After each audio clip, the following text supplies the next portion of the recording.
नमस्कार मंडळी, नवीन व्हिडिओमध्ये पुन्हा एकदा आपलं स्वागत आहे. चला आज नवीन मेनू काहीतरी नवीन बनवूया. आज बनवूया आपण गोड पाण्यातले प्रॉन्स. प्रॉन्स स्वच्छ करायसाठी मी हे व्हिडिओ दाखवते तुम्हाला. त्याचे आपण काय करू, कैचीने पूर्ण नांगी ही आहे ते कापून घेऊ, पूर्ण असे जे नांग्या आहेत त्याच्या.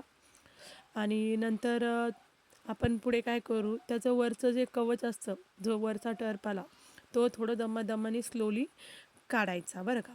स्लोली काढलं का तो काही हार्ड नाही आहे काढायला, एकदम सिम्पल आहे.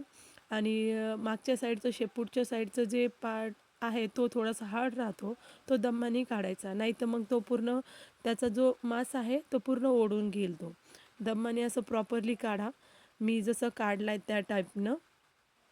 पुढे आपण काय करू, त्यांचे असे 2 तुकडे करून घेऊ, एका झिंग्याचे 2 तुकडे असे करून घेऊ. केल्यानंतर मग पुढं आपण त्यांना स्वच्छ धुवून घेऊ. जास्त पाण्यानं असं खळखळ धुवू नका त्याला, स्लो धुवा, नाहीतर मग असे हे होऊन जातात, ते लूज होऊन जातात ते. त्याच्यामुळे त्याला दमाने हलक्या हाताने हळूवारपणे वॉश करून घ्या. नंतर आपण लागू भाजीच्या तयारीला.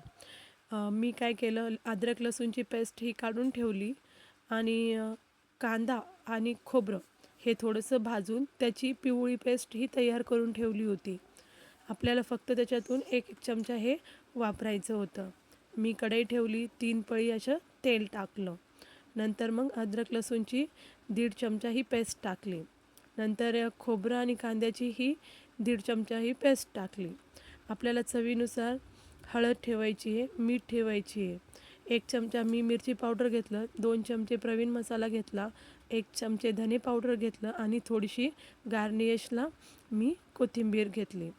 चला मग आपण काय करू, अद्रक लसूणची पेस्ट ही लालसर झाल्यावरती आपण तो पूर्ण जो मिरची पावडर, प्रवीण मसाला तो टाकला होता तो टाकू त्याच्यामध्ये आणि थोडंसं खरपूस होऊस्तर त्याला तळून घेऊ. नंतर वरतून आपण त्याच्यात कोथिंबीर टाकू. प्रॉन्स हे आपले स्वच्छ धुवून आपण बाजूला ठेवले होते आणि त्याच्यात टाकू ते आणि छानपैकी असे हलवून घेऊ. हलवून घेतल्यानंतर आपण काय करायचं, थोडंसं थांबायचं, लगेच पाणी नाही टाकायचं त्याच्यामध्ये.